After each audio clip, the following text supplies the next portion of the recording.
A referência mais antiga que temos da fundação da Ericeira, de facto, vai a 1678, com um homem natural aqui da Ericeira, Francisco Lopes Franco, que trabalhava em Lisboa numa atividade importante na época e rendosa, que era o carregar as armadas, o prover as armadas reais para a Índia e para o Brasil. Isto constituiu-lhe um património saudável e as mercês de Dom Pedro II. Dom Pedro II, como se sabe, era rei de Portugal nessa altura, a altura em que o reino estava a atravessar, curiosamente, uma crise verdadeiramente trágica. Tinham acabado as guerras da Restauração há pouco tempo, lutava-se com uma situação económica desastrosa, pouca gente, porque muito tinha morrido, enfim, o país estava num estado deplorável. E é exatamente nessa altura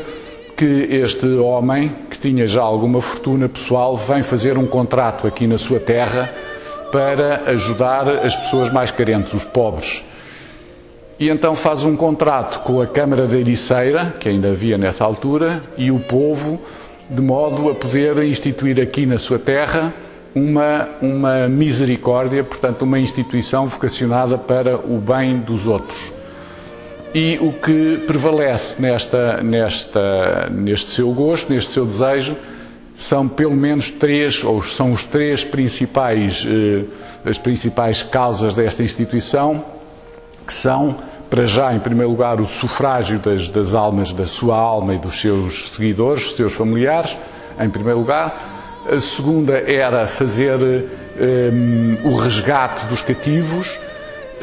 e devemos saber que nessa altura a maior preocupação, além da pobreza horrível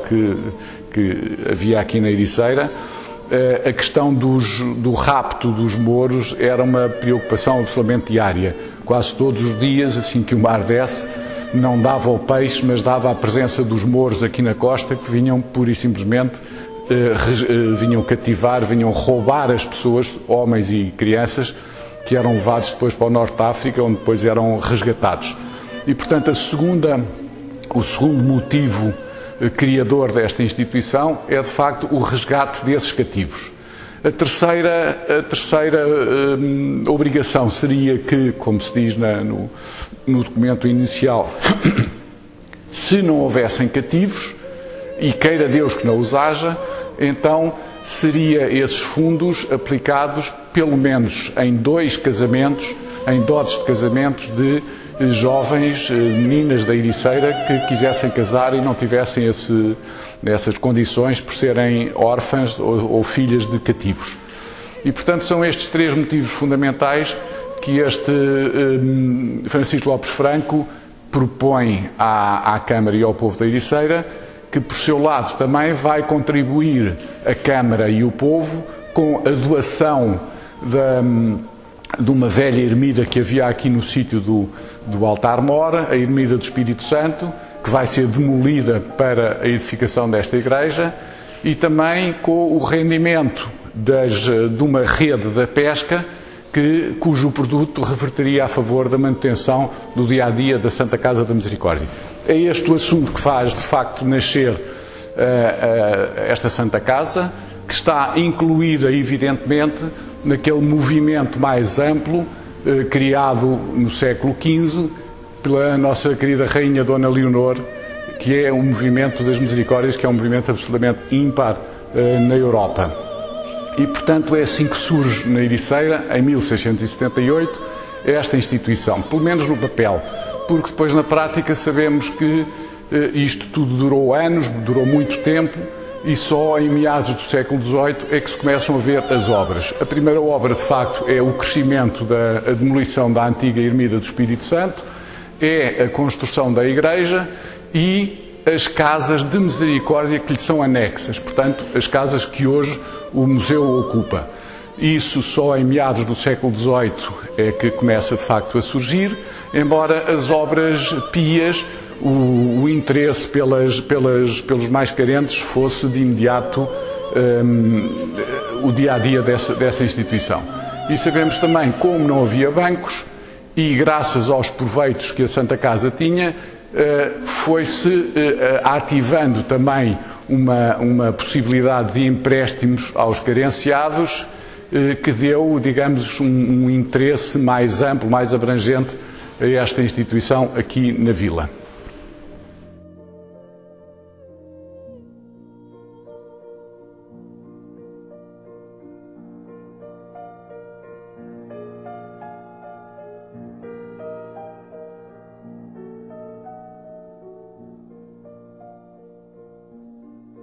Ora bem, aqui no chamado coro alto da Igreja de Nossa Senhora da Misericórdia, existe uma coleção muito interessante dos chamados pendões ou bandeiras da procissão. Estão aqui representadas 8 cenas da Paixão de Cristo e estes pendões ou bandeiras tinham como objetivo principal a decoração, se quisermos, da procissão de Quinta-feira Santa, a chamada Quinta-feira de Endoenças. E era exatamente o ponto mais alto da procissão, a saída pela mão de uma parte dos irmãos da Misericórdia que levavam estes painéis. Estes painéis são curiosos e estão carentes, de facto, de um restauro absolutamente necessário, mas são muito curiosos porque são de dupla face. Da parte da frente representam, como já disse, uma cena da Paixão de Cristo, e na parte de trás, para poderem ser visíveis pelas pessoas que iam atrás na procissão, tem um detalhe, um pormenor da cena que é representada na parte da frente. Portanto, se Cristo está crucificado ou se vai descer da cruz na parte da frente, então da parte de trás temos um anjo que segura a cruz e os pregos que vão ser utilizados na crucificação de Cristo. Portanto, esta era a parte mais alta da quinta-feira, da procissão da Quinta-feira Santa, da Quinta-feira de Endoenças, em que estes pendões ou bandeiras, como disse, juntamente com outros que existem aqui na Santa Casa, que é a Nossa Senhora do Rosário e a Nossa Senhora, evidentemente, a Nossa Senhora da Misericórdia, que saem também. Gostava também de chamar a atenção sobre o seguinte: em quase todas as misericórdias do país, portanto do Reino de Portugal, ou a quase todas elas, fez-se um regimento no século XVII que não obrigava, mas sugeria em que em todas as igrejas da Misericórdia houvessem pelo menos 2 iconografias que são, digamos, as paradigmáticas da instituição. Primeira, Nossa Senhora da Misericórdia, que aqui a Ericeira tem 2 exemplos, que é uma Nossa Senhora com o manto azul suportado por 2 anjinhos, e é uma Nossa Senhora que parece abarcar enfim, as pessoas gradas ou a constituição social do reino. Estão sempre representados nessa iconografia um Papa, um Cardeal, no caso da Ericeira aqui muito presente com o vermelho e o branco, um Cardeal, um Bispo, o Papa, um Trinitário fazendo recordar o Frei Miguel Instituidor, uma presença real que neste caso será uma imagem, nunca o retrato, mas uma imagem do nosso rei Dom Manuel com o joelho em terra em adoração a Nossa Senhora, e uma Nossa Senhora, uma senhora de hábito representando a rainha Dona Leonor, já viúva, com um hábito de monástico. No quadro da Ericeira, uma característica interessante é que entre o flanco de Nossa Senhora e a rainha Dona Leonor aparece uma cara de um jovem a olhar o observador de frente, que segundo a tradição e segundo o que era moda no século XVII, poderá muito bem ser o autor da pintura. Portanto, neste caso aqui, o Manuel António de Góis, que é de facto o autor daquela iconografia, da douragem dos altares daqui e da Igreja de São Pedro, da Matriz, também da Igreja de Nossa Senhora da Encarnação, enquanto o teto aqui da Igreja da Misericórdia terá sido pintado, e a qualidade da pintura a isso refere, que é muito menor do que a iconografia do Manuel António Góis, terá sido pintado pelo ajudante, um tal Sebastião de Carvalho, que veio para cá, para a Ericeira, depois de contratado o Manuel António Góis, veio para cá ajudá-lo a pintar. E então, na altura em que estavam a pintar o teto, isto devia estar semeado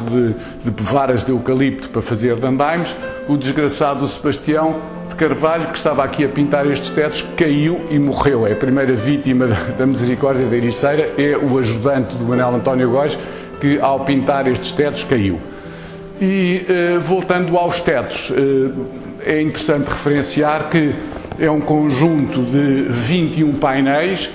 Os painéis laterais do lado esquerdo e do lado direito representam, de um lado, as 7 obras espirituais da misericórdia, do outro lado, as 7 obras materiais da misericórdia, e os painéis centrais, os 7 sacramentos. E, portanto, esta é a constituição deste coro alto, aqui muito próximo, então, de um teto que necessita urgentemente de um restauro bom a fazer.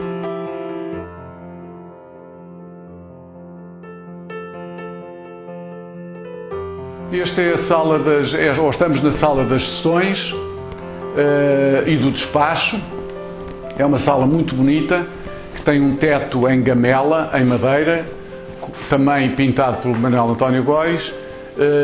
e os murais já foram retocados posteriormente no século XIX pelo Durão Padilha, pelo mestre Padilha. Retocados, mas a pintura original é de facto Manuel António Góis.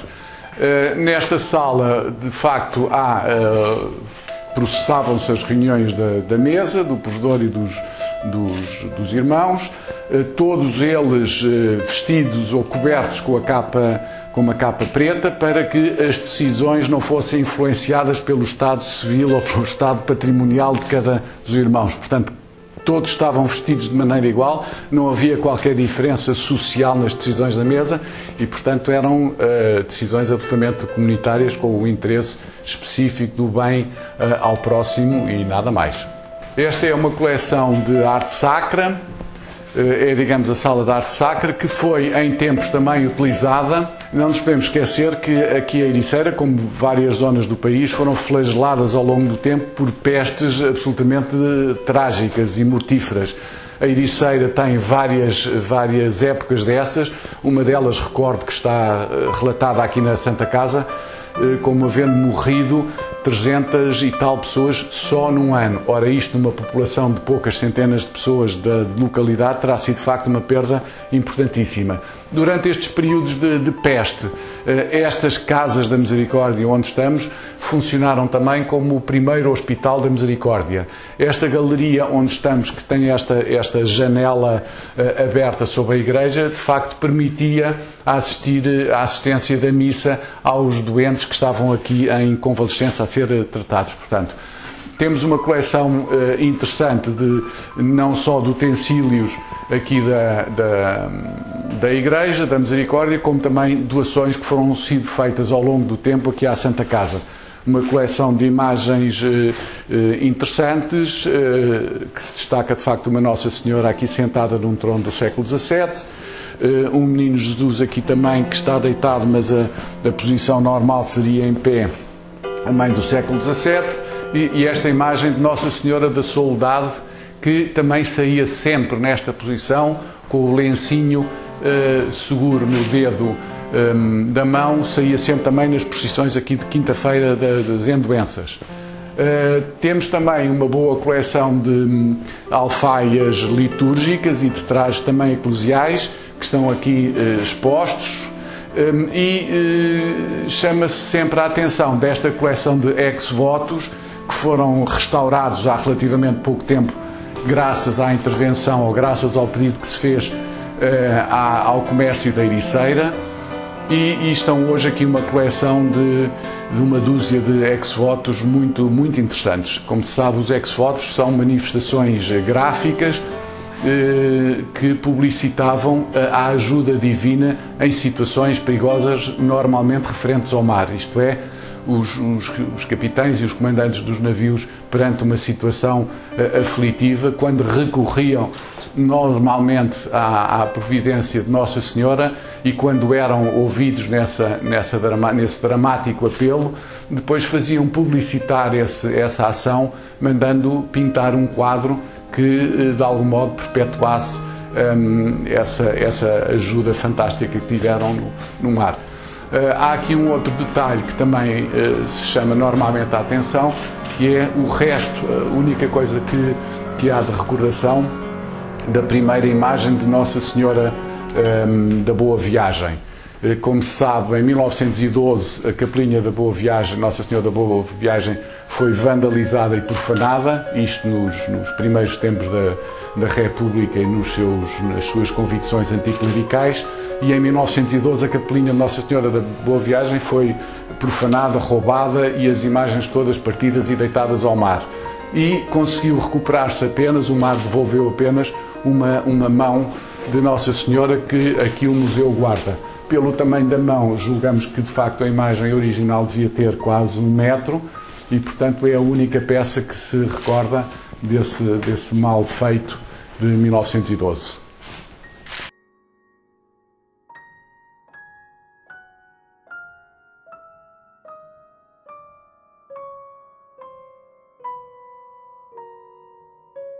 Portanto, esta é a sala de Mestre Jaime Lobo e Silva, que é de facto uma das figuras mais importantes da Vila da Ericeira no final do século XIX, princípio do século XX. É graças a ele, hoje seguramente posso afirmar, é graças a ele que este museu existe e o interesse que ele tem aqui guardado, de facto, deve-se ao Mestre Jaime Lobo e Silva, porque se interessou muito pela história, conseguia ler a documentação antiga, fez um levantamento muito grande sobre os